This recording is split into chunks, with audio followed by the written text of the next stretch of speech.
Ieri abbiamo inaugurato in Piazza Castello una grande installazione di un artista italo-giapponese che ha accettato di venire a Mantova e di lavorare per noi con un'azienda molto importante del territorio che è l'Ubiam, in una sinergia tra Palazzo Ducale, Mantova Creativa e l'Ubiam appunto.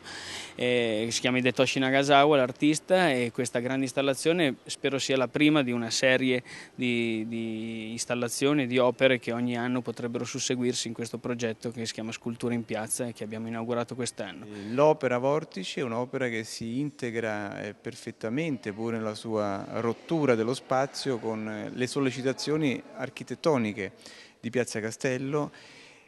e Hidetoshi stesso, Nagasawa, l'ha intesa come un omaggio a Mantegna. Lui conosceva Mantova, ha studiato Mantegna da 30 anni e in qualche maniera ha cercato di sintetizzare quello che è, con i suoi modi specifici e linguistici, l'impressione delle opere, dei segreti dell'arte di Mantegna attraverso un'opera in alluminio e titanio che però evoca dei movimenti segreti, dei movimenti visibili o visibili di quello che è l'arte rinascimentale delle sollecitazioni architettoniche dello spazio. In più quest'opera ha la particolarità che è attraversabile, vivibile, una specie di labirinto distorto, anamorfico, in cui le persone possono girare in senso orario, antiorario, perdersi intorno, attraversarla e arrivare attraverso quest'opera significativamente alla Camera degli Sposi. Oggi qui a Mantova, a Palazzo Suardi, ho presentato una rassegna di videoarte che facciamo dal 2006 nel Dipartimento Arti Visive dell'Università di Bologna. Da un lato abbiamo il video che registra il reale e dall'altra c'è il video prodotto in studio con il computer, diciamo la computer graphic, che è del tutto affine a quello che si fa negli studi grafici per avere degli spot pubblicitari. Infatti gli artisti oggi guadagnano, è una fonte di guadagno per l'artista che magari stenta a vendere il dipinto, ma però lavora in uno studio grafico e collabora a fare appunto lo spot pubblicitario, poi riprende le stesse tecniche, le stesse immagini e ne fa un uso improprio altamente personalizzato. Quindi tra le due cose non c'è distacco, ma c'è collaborazione, affinità. Qui nel cortile di Palazzo Castiglioni in Piazza Sordello a Mantova abbiamo allestito un evento molto importante per noi. Come principale scopo ci siamo prefissi di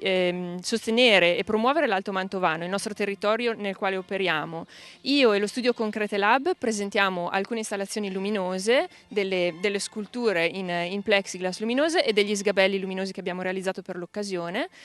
Concrete Lab ed io abbiamo anche dato il via delle conferenze proprio nell'ambito dell'Alto Mantovano e legate al nostro territorio. Delle associazioni molto importanti parleranno in questi due o tre giorni riguardo diversi aspetti dell'Alto Mantovano, storici, religiosi, letterari e culturali. In questa occasione Beatrice Ronconi, una partecipante di Masterchef che abbiamo contattato per questa occasione, cucina per noi i tortelli tipici dell'Alto Mantovano alle erbe amare, i tortelli alla ciliegia di Ceresara e i capunsei. Questa è una degustazione che noi promuoviamo e che proponiamo ai nostri visitatori. La mia esperienza a Masterchef è stata, diciamo, una delle più toccanti fino ad ora e che mi ha permesso di conoscere delle persone molto importanti nell'ambito della cucina, come ovviamente i 4 giudici, e mi ha permesso di fare anche esperienze di questo tipo, come essere qui oggi a Palazzo Castiglioni a proporre al pubblico prodotti dell'Alto Mantovano. Sono già pronta per nuove esperienze, sperando magari di aprire qualcosa di mio o comunque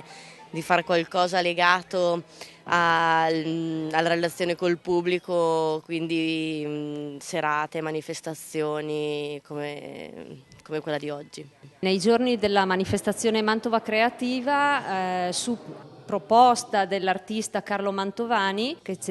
visto che il tema della manifestazione è cult, ci ha suggerito che non ci poteva essere niente di più cult a Mantova della nebbia, e quindi ci ha proposto di realizzare questo museo dove avere della nebbia in più con le foto del fotografo Tuminello proprio relative a questo argomento e i prodotti tipici anche del territorio per i quali serve anche la nebbia per maturare, come il grana, i salami, i culatelli. Poi ci sono un paio di percorsi all'interno della città di cui mi piacerebbe parlare. Uno è questo, che è alle mie spalle, si chiama Mantova Nascosta, che è un progetto che abbiamo fatto con il liceo artistico di Mantova, con i ragazzi dell'artistico, ed è una maniera per consentire ai mantovani e non solo di poter vedere